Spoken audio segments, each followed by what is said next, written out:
जी स्त्री तिच्या पतीसोबत रात्री झोपत नाही तिने कान उघडून ऐकून घ्यावे, अन्यथा नंतर पश्चाताप करण्याची वेळ येईल. नमस्कार मित्रांनो, श्री स्वामी समर्थ. स्वामी समर्थ मराठी या यूट्यूब चॅनलमध्ये आपले स्वागत आहे. मित्रांनो, आजचा व्हिडिओ तुमच्यासाठी खूप खास असणार आहे. आजचा विषय असा आहे, स्त्रिया रात्री आपल्या पतीसोबत शयन कक्षात झोपत नाहीत किंवा पतीला सोबत झोपू देत नाहीत. त्यानंतर पश्चाताप करावा लागतो. असे का होते आणि त्यांना पश्चाताप करावा लागतो? सामान्यात असे म्हटले जाते की पती पत्नीने एकत्र झोपले पाहिजे. पण खरंच पती पत्नीने एकत्र झोपणे आवश्यक आहे का? जर वेगवेगळे झोपले तर काय होईल? मित्रांनो, व्हिडिओत आम्ही तुम्हाला सांगणार आहोत की पत्नीने पतीसोबत झोपणे का महत्त्वाचे आहे. हे आम्ही तुम्हाला एका कथेद्वारे समजून सांगणार आहोत. तसेच मनुष्याच्या 3 प्रमुख चुका होत्या, कोणत्या आहेत त्या देखील सांगणार आहोत. या अशा चुका आहेत ज्या मनुष्य जाणून बुजून करतो आणि ज्यांचे परिणाम त्याला नंतर भोगावे लागतात. म्हणून मित्रांनो, हा व्हिडिओ या 2 विषयांवर आधारित आहे. फक्त तुझ्याकडे एकच विनंती आहे की शेवटपर्यंत आमच्यासोबत राहा. जी कथा आम्ही तुम्हाला समजावण्याशी घेऊन आलो आहोत ती लक्षपूर्वक ऐका. तसेच कमेंट बॉक्समध्ये श्रद्धेने राधाकृष्ण नक्की लिहा. भगवान श्रीकृष्ण तुमच्या सर्व इच्छा पूर्ण करतील. चला मित्रांनो, पुढे जाऊया. प्रिय प्रेक्षकांनो, ही एका वेळची गोष्ट आहे. देव ऋषी नारद भगवान नारायण यांचे जप करत पृथ्वी लोकात भ्रमण करत होते. तेव्हा त्यांनी पाहिले की एक माणूस जंगलाकडे रात्रीच्या वेळी खूप वेगाने जात असे. देवर्षी नारद त्या माणसाला पाहून आश्चर्यचकित झाले.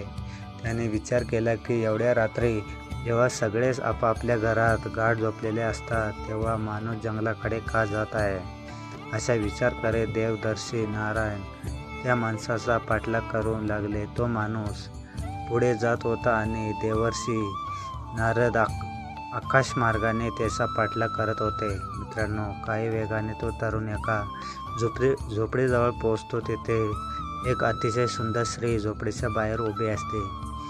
ती स्त्री दिसायला अतिशय सुंदर होते. जेव्हा तिने त्या तरुणाला येताना पाहिले तेव्हा ती म्हणाली, मी या खूप वेळेपासून तुमची वाट पाहत होते. तुम्ही खूप उशिरा आला तर उत्तर देतो, प्रिय, आज माझी पत्नी खूप उशिरा झोपली म्हणून मला येण्यास थोडा उशीर झाला. तेव्हा ती स्त्री म्हणते, काही हरकत नाही, तुम्ही आलात तेच महत्त्वाचे आहे. मला देखील माझ्या पतीचा झोपण्याचा थोडा उशीर झाला, पण तरीसुद्धा मी तुमच्यापेक्षा आधी आले. प्रिय प्रेक्षकांनो, देवर्षी नारद दोघांचे बोलणे ऐकत होते. तेव्हा ते स्त्री म्हणाले, चला आपण दोघे लवकर झोप जाऊया आणि आयुष्याचा खरा आनंद घेऊया. इतके बोलून दोघे झोपडीत गेले. देवर्षी नारद हे पाहून आश्चर्यचकित झाले. त्यांनी विचार केला, पृथ्वी लोकातील स्त्री पुरुष जेव्हा अशा पवित्र बंधनात अडकले आहेत तरी आपल्या जीवनसाथीला धोका देत आहेत. त्यांना थोडासे लाज वाटली नाही का? त्यांना या कृत्याची भीती वाटत नाही का की आपल्या पती किंवा पत्नीशी विश्वासघात करणे किती मोठा पाप आहे? हे सर्व पाहून देवर्षी नारद यांच्या मनात अनेक प्रश्न निर्माण झाले. या प्रश्नांचे उत्तर शोधण्यासाठी देवर्षी नारद नारायण जप करत आकाशमार्गाने कैलास पर्वताच्या दिशेने स्थापन करू लागले. काही वेळानंतर देवर्षी नारद कैलास पर्वतावर पोहोचतात. तिथे भगवान शिव त्यांच्या आसनावर विराजमान होते. देवर्षी नारद त्यांना येताना पाहून भगवान शिव म्हणाले, या देवर्षी नारद, कैलास पर्वतावर तुमचे स्वागत आहे. त्यानंतर देवर्षी नारद भगवान शिवांना म्हणाले, प्रभू प्रणाम. भगवान शिव म्हणाले, हे देवर्षी नारद, आज अचानक कैलास पर्वतावर येण्याचे काय कारण आहेत? देवर्षी नारद म्हणाले, हे प्रभू, आज मी पृथ्वी लोकात भ्रमण करण्यासाठी गेलो होतो. तिथे मी एक विचित्र घटना पाहिली. ती घटना पाहून माझ्या मनात एक मोठा प्रश्न निर्माण झाला आणि त्याचा प्रश्नाचे उत्तर जाणून घेण्यासाठी मी तुमच्याकडे आलो आहे. कृपया माझ्या प्रश्नाचे उत्तर देऊन माझी शंका दूर करा. तुमची कृपा असेल. म्हणाले, तुम्ही निद्रास्त होऊन तुमचे प्रश्न विचारा, मी नक्कीच तुमच्या प्रश्नाचं उत्तर देईन. भगवान शिवाच्या मुखातून या 1 तास देवर्षी नारद म्हणाले, हे प्रभू, मी तुमच्याकडून जाणून घेऊ इच्छितो की काही स्त्रिया त्यांच्या पतीसोबत झोपत नाही. या ना त्यांना ती करून देता. आणि हे प्रभू, मनुष्य आपल्या जीवनात कोणत्या 3 चुका करतो आहे ज्यामुळे त्याला आयुष्यभर पश्चाताप करावा लागतो?